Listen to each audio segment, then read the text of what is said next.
After the huge success of Resident Evil in 1998, Sega released their take on Capcom's phenomenal survivor horror series with Deep Fear. It all takes place in an underwater facility that houses several special forces. As the player, you take on the role of John Mayer as you quickly realize the facility isn't all that it seems, and underneath its somewhat normal appearance lies a deep and disturbing secret. This being several experiments that have ultimately resulted in mutated monstrosities breaking out of their captivity, with only John and a handful of crew members left to resolve the situation. Now, if there's one thing to be said about Deep Fear's gameplay, is that yes, on the surface this is nothing more than a clone of a much more popular series, but that isn't to say that it doesn't try different things that actually help it stand out. Like other survival horror titles, the goal is to get to the end of the game while managing your items and ammo while maintaining your health. Naturally, there's a wide variety of enemies you'll come into contact with throughout the adventure, which all pose their own unique challenge to the player. But that's not the only threat you have to contend with, as the very air you breathe is by far the biggest enemy you'll face. Scattered throughout the facility are small yellow boxes that regulate the air pressure throughout the ship, which you'll constantly have to replenish in order to stay alive. It's a really neat inclusion that adds an extra layer of tension to the already terrifying prospect of encountering monsters. Overall, Deep Fear is quite easily one of the best games on the Sega Saturn that managed to build upon the many survival horror standards set by Resident Evil, all the while planting enough unique ideas that help differentiate it from its clear inspiration. If you're up for the challenge, this one definitely deserves a spot in your collection.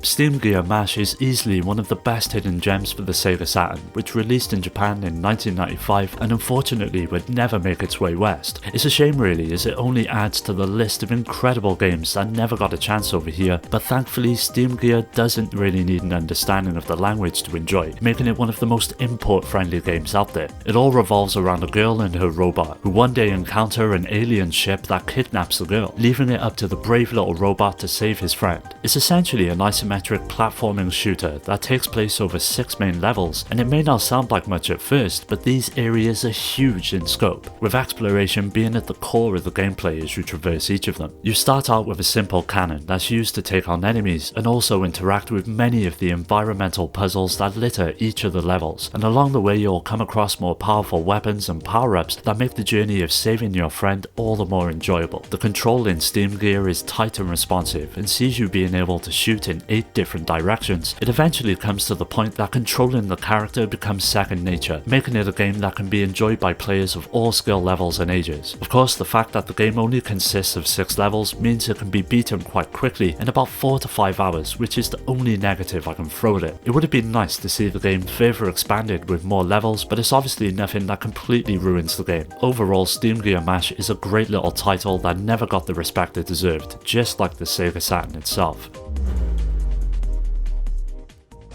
Groove on Fight is the third entry in the extremely underrated Power Instinct series, and takes the tag team mechanics that were very popular at the time and adds its own take on the concept. While it's not the most original fighting game in the world, Groove on Fight does what it does within the 2D genre extremely well, by offering up a series of eccentric characters who all not only differ in appearance but abilities as well. The gameplay shares much in common with many of the other 2D fighters you know and love, and utilises a standard 6-button setup, with a huge focus on landing combos and special moves with the usual directions and buttons you'll be accustomed to. As I mentioned earlier, tagging is at the centre of the gameplay, but adds its own little twist on the concept that sees your inactive character sitting on the sidelines and gradually gaining back their health. This adds a nice mix of strategy to each fight, where the careful pulling out of a character could mean the difference between victory or defeat. Now, much like the previous games, it's not all just about landing hits and combos, as the stress meter also makes a return with a few changes. It can now stock up to 9 instances, with each fighter starting out with 1 slot ready to go at the beginning of each fight. These special moves provide some of the more impressive moments during each encounter, and give the game a style it can call its own. Speaking of style, the hand-drawn graphics are beautiful, and the music is also a step above the rest, with hip-hop influences that add to the game's mood and tone. Overall, the gameplay is fast, and even though it's not incredibly hard to beat, the multiplayer mode adds another reason to boot the game up once you're done, and it's here where it truly begins to flourish. If you can find a copy on the cheap, then Groove on Fight is one game you'll want to give a go.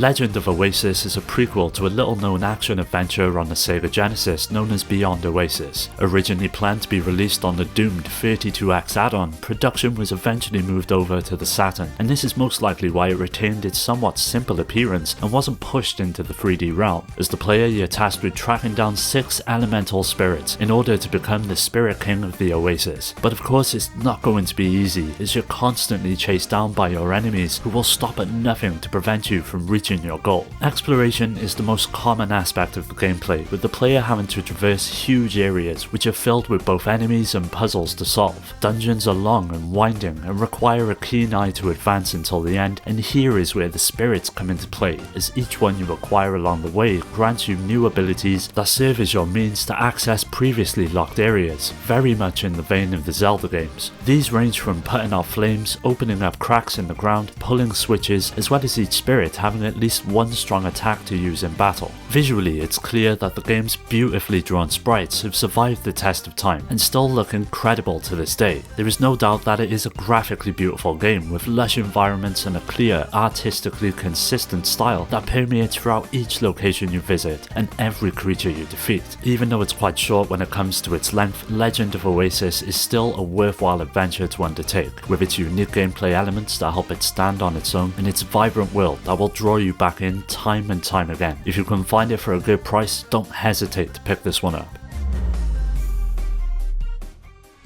Shining the Holy Ark puts you into the shoes of Arthur, a mercenary who's tasked with bringing down a rogue ninja who's wreaking havoc amongst the kingdom. It's pretty much your typical RPG fare with a few plot twists and memorable characters thrown in, but where the experience truly excels is with its gameplay. The first thing to get out of the way when it comes to Shining the Holy Ark is that yes, it is a first-person dungeon crawler, which may turn off some familiar with the previous games in the series. Even I was skeptical when first going in, but due to the way the game is structured, many of the common issues you'd expect are entirely circumvented. The manner in which random battles are handled plays a significant part in it. They hardly feel random at all. The game doesn't jump to a different fight scene in contrast to many other RPGs, rather monsters emerge from the surrounding environment and engage in combat with you directly. There's a few notable features that further enhance each battle, with the first being the pixie system. Throughout the game you can recruit up to 50 well-hidden pixies, and these are divided into 5 different types, each used for different parts of the screen that enemies approach from, and if you select and use the correct pixie fast enough before the encounter kicks off, then you can deal a respectable amount of damage to all the enemies on screen. Of course, you've also got several types of attacks and spells to take advantage of, and over the course of the adventure you'll be leveling up and further honing your skills for some fantastic boss fights and challenges that come your way. If you're fond of the series or just the genre in general, then there's plenty here for you to enjoy. With its engrossing combat system, lush visuals and stellar soundtrack,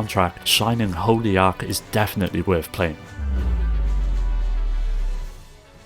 Linkle Liver's story puts you into the role of Keech, who is working towards becoming a new guardian for the forest she calls her home. After it's invaded by the evil forces that are stopping at nothing to bring the world to its knees, she sets out with a like-minded companion to counter the threat and ultimately restore order to the kingdom. When it comes to gameplay, it takes the form of an action RPG and sees you and your partner taking on an enormous amount of different enemies and visiting dungeons as you clear them up one by one. As you would guess, you've got many different abilities to get the job done. You've got melee and range attacks that come in the form of swinging your sword to throwing your companion that gives you a way to deal with enemies from a distance. You've also got magic, and it's here where the gameplay comes to life. Your ability to carry out each of the 4 spells you're given is beholden to the amount of successful melee hits you've landed, so you won't be able to simply cheese your way through it. Each spell corresponds with an element ranging from rapid fire water bubbles to a defensive wind-based shield, which all have a role to play throughout the game. The careful use of each is nigh on essential, especially during some of the more impressive boss fights that make up the experience. And just like many other RPGs, you'll also be leveling up and improving your chances of success as you progress. This aspect though is mainly reserved for the several weapons you can find, and then you can increase their speed, power or range to your liking, depending on how many seeds you've acquired that can be found throughout the world. When it comes to action RPGs on the Sega Saturn, Linkle Liver Story is for sure one game that you won't want to miss, especially if you're fond of similar experiences like the early Zelda games.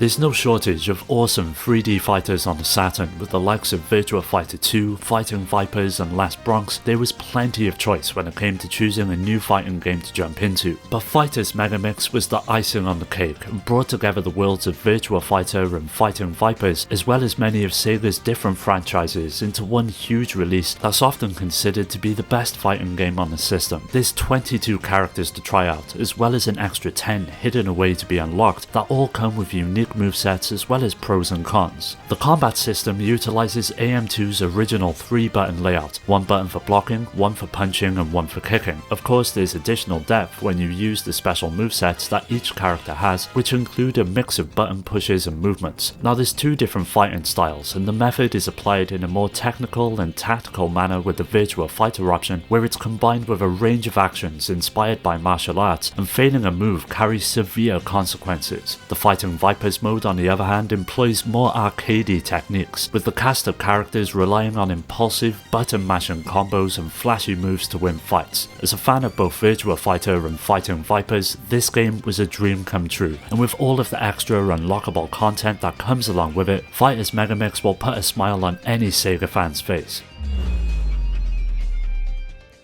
Dark Savior is an isometric action-adventure that puts you into the role of Garion, a fierce bounty hunter who's joined by his only companion, a talking bird named Chak. Upon transporting a notorious criminal aboard a ship bound for a distant island, the captive escapes and begins to wreak havoc on board before swimming to the island on his own. This sees you begin your adventure in hopes of capturing the criminal and finally bringing him to justice. Now the first thing you'll likely notice about the game is no doubt the visuals, which sport some of the greatest sprites you'll see on the Saturn. They blend in nicely with the background, which work together to create a vibrant and unique world that's ripe for exploring and conquering. But no matter how good it looks, gameplay is what helps Dark Savior stand amongst the other action-adventure games on the system, mainly due to its huge emphasis upon platforming and its wholly different take on combat. The platforming includes many puzzles you'll have to figure out in order to advance throughout the world, with many of them asking you to manipulate the environment in order to reveal switches or fill in gaps to areas which are closed off. But this is only half of the fun, as Dark Savior has got a trick up its sleeve when it comes to combat. There are many NPCs who will challenge you throughout the world, and upon accepting, you're plunged into what is seemingly an entirely different game that takes the form of a fighter and requires you to lay down specific directions and button presses to execute attacks. On top of this, upon defeating your enemy, you get the chance to add them to your team and use them in future fights. Each character's unique skills all come into play throughout the game, so building a diverse team is vital to completing it. With its comical story and interesting gameplay mechanics, Dark Savior is just as enjoyable today as it was when it first released.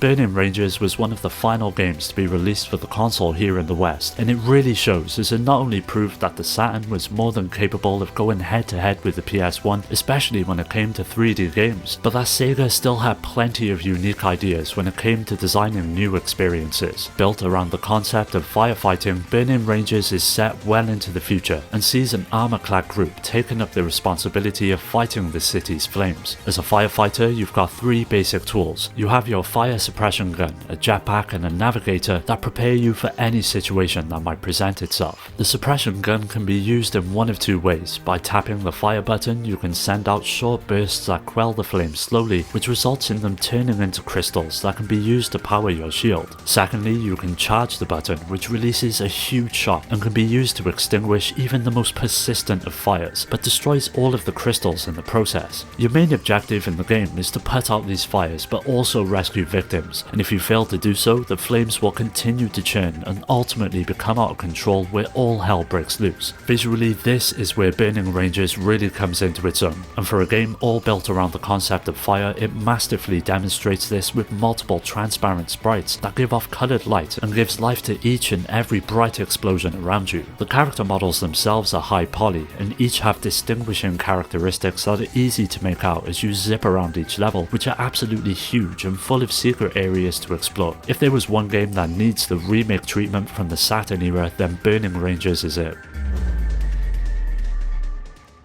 If you ever owned a Saturn or at least paid attention to its library of games, you've no doubt already heard of Panzer Dragoon Saga. It was essentially the console's swan song and perhaps the greatest game to ever release on the system that took the already successful series and turned it into an RPG whilst keeping its shooter roots intact. It tells the story of Edge, a mercenary hired by the Empire to guard a mining site, and after uncovering what appears to be a mysterious girl kept in stasis, Edge and his companions betrayed and attacked by the Empire's Black Fleet, which sees Edge vowing to take his revenge and setting the adventure off. Although it is a traditional RPG in many ways, there are a few things that really set PDS apart from the crowd and make it a unique, well-refined experience. Exploration is done in a full 3D environment whether you're on foot or soaring through the air on your dragon, with combat soon becoming one of the most engaging aspects of the game. In battle, you slowly charge up 3 meters that can be devoted towards actions such as attacking, using a wide variety of spells, accessing items, or switching equipment and stats. Your basic attack comes in 2 forms: a single target gun that can be upgraded with items you obtain throughout the game, and a homing laser that hits multiple targets, which serves as your dragon's iconic attack, which gets stronger as you level up. By completing battles efficiently and avoiding damage, you are rewarded with a better rank at the end that correlates to more experience points and money, which can both be used to increase your proficiency in the world. Now visually, the 3D graphics, something the Saturn was notorious for having difficulty rendering, were a graphical feat. The transparencies, the water effects, the detailed textures, the far horizon, the character models, they all surpassed anything offered graphically at the time. If you're looking to play a piece of history, then Panzer Dragoon Saga is well worth tracking down. Well, that does it for today's video. Keep an eye out for part 2 as that will be coming up soon, so don't forget to subscribe and hit that bell to get notified about new videos. You can follow me on all of the socials which are linked below to stay up to date, and also join my growing community on Discord to meet many like-minded gamers to continue the conversation with. I'd like to give a special shout out to my Patreon supporters: